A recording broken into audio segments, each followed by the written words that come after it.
అదేంటో ఇప్పుడు జగన్ ఏం చేసినా కాంట్రవర్సీగానే మారిపోతోంది.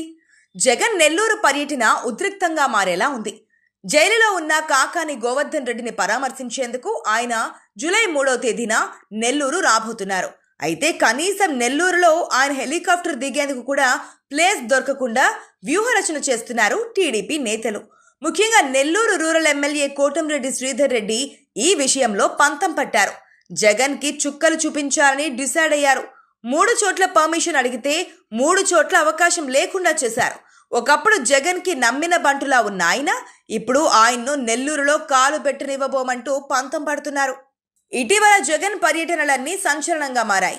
ప్రతి చోట కార్యకర్తల అత్యుత్సాహం విమర్శలకు దారితీస్తోంది.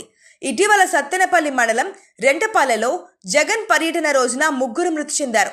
సింగయ్య అనే వ్యక్తి జగన్ కారు చక్రాల కింద నలిగిపోయాడు. అది కూడా అతను వైసీపీ కార్యకర్త. ఈ ఘటనల వల్ల జగన్ పర్యటనలపై తీవ్ర విమర్శలు వినపడుతున్నాయి. ఆయన పర్యటనలకు అనుమతి ఇచ్చే విషయంలో పోలీసులు 1కి 2 సార్లు ఆలోచిస్తున్నారు. ర్యాలీలో పరిమితి సంఖ్యలో వాహనాలు ఉండాలని పోలీసులు సూచించినా వైసీపీ నేతలు పట్టించుకోవడం లేదు. బల ప్రదర్శన కోసం జనాన్ని తరలిస్తున్నారు. ఈ హడావిడిలో జరగరానిది జరిగితే ఆ నిందను ప్రభుత్వంపై వేస్తున్నారు. ఈ దశలో నెల్లూరు పర్యటన ఆసక్తికరంగా మారింది.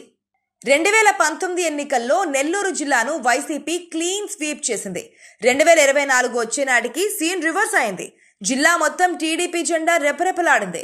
జిల్లాలో వైసీపీ నుంచి టీడీపీలోకి వచ్చిన 2 ఎమ్మెల్యేలు, 1 ఎంపీ ఉన్నారు.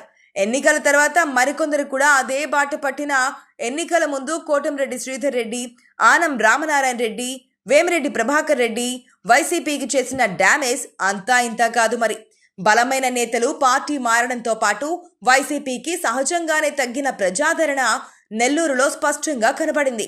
అప్పట్లో జగన్ వీరాభిమానిగా ఉన్న కోటంరెడ్డి శ్రీధర్ రెడ్డి ఆ తర్వాత ఆయనకు పూర్తి వ్యతిరేకంగా మారారు. పార్టీ మారి టీడీపీ నుంచి గెలిచి చూపించారు. హ్యాట్రిక్ ఎమ్మెల్యే అయ్యారు.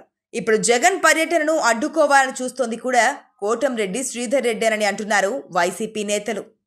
నెల్లూరు మొత్తం టీడీపీ హవా ఉంది. ఈ దశలో జగన్ పర్యటనకు వస్తే పర్లేదు, కానీ ఆ పేరుతో బల ప్రదర్శన చేయాలని చూస్తే మాత్రం అక్కడ ఉద్రిక్తత నెలకొనడం ఖాయం. వైసీపీ టీడీపీ నేతల డైరెక్ట్ ఫైట్ ని ఎవరూ ఆపలేరు. అందుకే పోలీసులు ముందు జాగ్రత్త చర్యలు తీసుకుంటున్నారు. ఇక జగన్ హెలికాప్టర్లో నెల్లూరుకు రావాలనుకుంటున్నారు. అధికారంలో ఉన్నప్పుడు సీఎంగా ఎన్నోసార్లు ఆయన నెల్లూరు పోలీస్ పరేడ్ గ్రౌండ్స్ లో హెలికాప్టర్లో దిగారు. అలాంటి జగన్ కి ఇప్పుడు నెల్లూరులో హెలికాప్టర్లో ల్యాండ్ అయ్యేందుకు స్థలమే దొరకకపోవడం విశేషంగా చెప్పొచ్చు. 3 చోట్ల హెలిప్యాడ్ కి స్థలం కుదరలేదు. అయితే ఇదంతా టీడీపీ కుట్రేనని వైసీపీ ఆరోపిస్తోంది. ఎవరి పంతం ఎలా ఉన్నా జగన్ పర్యటన రోజున గొడవ జరగడం మాత్రం ఖాయంగా కనిపిస్తోంది.